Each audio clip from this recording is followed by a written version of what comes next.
back. Well, two NASA astronauts are right now facing an 8-month delay in their return to Earth after serious technical failures with Boeing's Starliner capsule. NASA deciding to keep the astronauts on the International Space Station until February.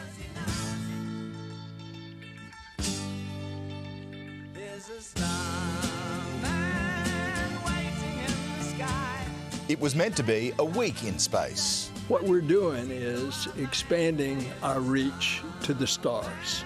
Astronauts Butch Wilmore and Sonny Williams boarding Boeing's Starliner capsule in June, but the mission ran into serious problems. We did have some failures, as we're all aware. We lost an RCS jet, and then we lost another one, and then you could tell the thrust, the control, the capability was degraded. NASA ultimately deeming the trip back to Earth unsafe and opting to delay the astronauts' return until next year. Butch and Sonny will return with Crew 9 next February. And we may have a couple spacewalks for them towards the end of their expedition. Despite being stranded, Sonny and Butch remain optimistic.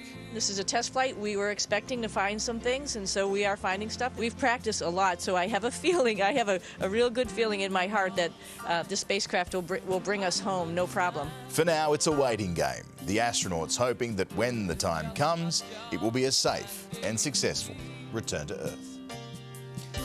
Joining us live from Houston is former NASA ISS Commander Leroy Chiao to help us understand exactly what's going on. Leroy, thanks so much for joining us. It gives us the opportunity to say, Houston, you have a problem. 8 months in space, how are the astronauts going to cope? Oh, Butch and Sonny are both consummate professionals. They're very well trained. They've both flown long-duration missions aboard the ISS before, so this is, nothing new to them, except that they weren't expecting to have this mission turn into a long-duration flight. But having said that, they're doing great. They're up there. The planners are definitely happy to have the extra set of hands to distribute more workload. And so they'll basically be taking the place of two of the next crew that's coming up. In other words, Crew 9 is about to launch on SpaceX Dragon next month. Instead of 4 people, they're going to only send up 2. Butch and Sonny will take those two people's places, and they will come back down with them in February of 2025. So no big deal, except that, of course, I'm sure some of their personal plans have been impacted, but they're professionals and they're able to cope. I mean, it does sound like the plot of a movie, right? Yeah. And we know that there are some serious issues here that are causing them to stay up there for 8 months, but how could something like this have not been foreshadowed in advance?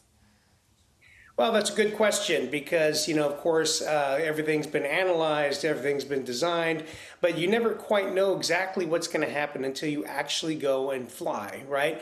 And so it's a little bit of a surprise that they found these problems that were, more serious than, you might expect. Even on a flight test like this, it's been so thoroughly analyzed, but you can bet a lot of engineers at Boeing are going back and re-looking at things, and they're obviously going to have to do a redesign. I think NASA is committed to helping Boeing to make this thing operational, get it working right, and have it flying, because NASA wants more than one supplier of a rocket and a spacecraft to be able to send astronauts to and bring them back from the ISS. You mentioned that they're taking the place of other astronauts, so presumably there's enough resources on board the ISS to suit the next few months. But what does it mean longer term for the future of Boeing's Starliner program? Well, I think NASA, NASA did say, the administrator did say that they were committed to, getting Boeing Starliner flying again and, having it become operational. And so we want that redundant method of getting, astronauts to and from the ISS. And, Boeing has a pretty big black eye from this, of course, and the program itself was pretty much plagued with problems and cost overruns and delays from the beginning. But they'll get there. I mean, Boeing is under new management, as I'm sure you know. A new CEO has been named. I'm sure there'll be some big changes in its culture, hopefully back to what Boeing used to be, more of an engineering-led company, and I think you'll see things get turned around. Yeah, meanwhile, people like Elon Musk are lurking. Leroy, thank you so much for joining us. Really appreciate it. Let's check in with Jane now, who has